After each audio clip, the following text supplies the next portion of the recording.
Vamos a pasar a una segunda noción, que es la noción de contexto o marco discursivo. Es una noción que es esencial, que podamos comprender cuál es su alcance, porque es clave que la elaboración de un discurso esté situada en su contexto o en el marco discursivo adecuado. Cuando hablamos de contexto o marco discursivo, estamos hablando de un entorno político, institucional, cultural, que está asociado a un modelo dominante de abordaje de problemas y de diseño de soluciones. ¿Qué estamos diciendo con esto? Que hay una especie, si vale la comparación, de campo de juego, una especie de campo de juego donde se va a jugar este intercambio de discursos entre proponentes y oponentes. Y no puedo situarme fuera de ese campo de juego, no puedo argumentar al margen de ese campo de juego sin resentir las posibilidades de éxito del discurso. Lo que hace este contexto o marco discursivo es fijarle direcciones al discurso y excluir ciertos argumentos que no son válidos de acuerdo con el modelo dominante de solución del problema. ¿Dónde está contenido? ¿Dónde provienen los vectores de este marco discursivo? ¿Dónde están sus coordenadas? Vienen obviamente, de la Constitución, de los tratados internacionales de derechos humanos, de la jurisprudencia de los tribunales supremos y de la jurisprudencia de los organismos internacionales de derechos humanos y de las leyes procesales. Este marco discursivo tiene elementos significativos, dominantes, y nos vamos a referir a algunos de estos elementos significativos del marco discursivo para saber cómo está delimitado el campo de juego donde se sitúa el discurso en materia de medidas de coerción personal. El primer elemento significativo al cual vamos a hacer referencia es el principio de inocencia en su relación con la idea de juicio previo, porque si nadie puede ser tratado como culpable hasta el momento que una sentencia definitiva así lo declare, está claro que el encarcelamiento preventivo no puede asumir un contenido punitivo, no puede ser un adelanto de pena. Esto hace que la prisión preventiva funcione como excepción y que la regla general sea que el imputado transite el procedimiento en libertad. Ese es el primer vector que diseña el campo de juego del discurso en materia de medida de coerción personal.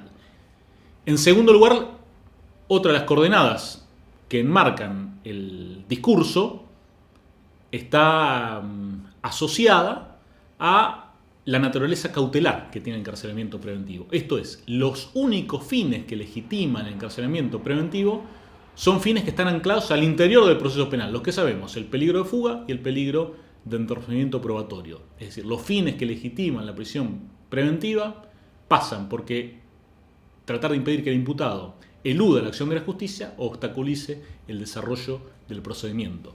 Por eso ya quedan excluidos del campo de validez argumental todos aquellos argumentos que se relacionen con los fines de prevención general o fines de prevención especial de la pena.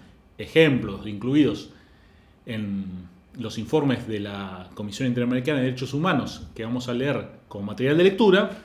No podemos fundar la prisión preventiva en la reproducción social del hecho, en la peligrosidad del autor o en el propósito de evitar que siga delinquiendo.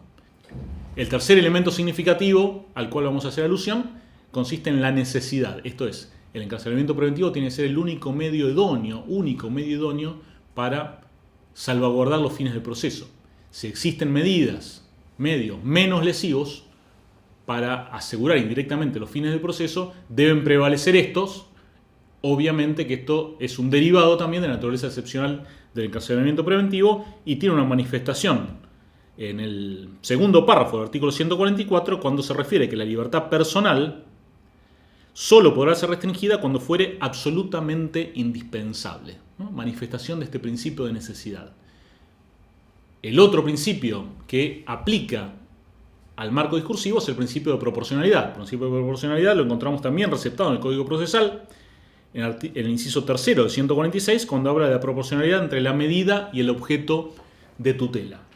La proporcionalidad se ve claramente en los dispositivos que autorizan la excarcelación cuando resulta evidente que acceder de la eventual pena que puede aplicársele al imputado en caso de sentencia condenatoria sea una condena de ejecución condicional. Es decir, no puede tener un contenido más gravoso, no puede significar una pérdida mayor de derechos el encarcelamiento preventivo que la eventual pena que se espere al final del proceso.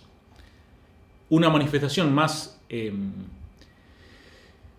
profunda del principio de proporcionalidad, tal como ha sido delineada por los organismos internacionales de derechos humanos, se vincula esta vez con una relación racional que tiene que existir entre la medida y el fin al cual propende esa medida. Es decir, lo han dicho los organismos internacionales de derechos humanos, que la medida no debe implicar un sacrificio mayor de derechos, no debe ser desmedido ese sacrificio con relación a las ventajas que se obtienen del encarcelamiento preventivo.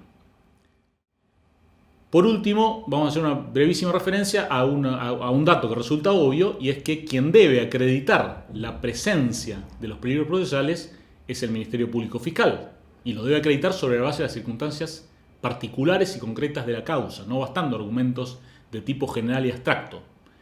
Esto no excluye que la defensa argumente, claro está, en favor de la libertad provisional del imputado. Pero si podemos utilizar, cuestión que es discutible, la noción de carga probatoria en este campo, la carga probatoria no le pertenece a la defensa, sino que claramente está en cabeza del Ministerio Público Fiscal.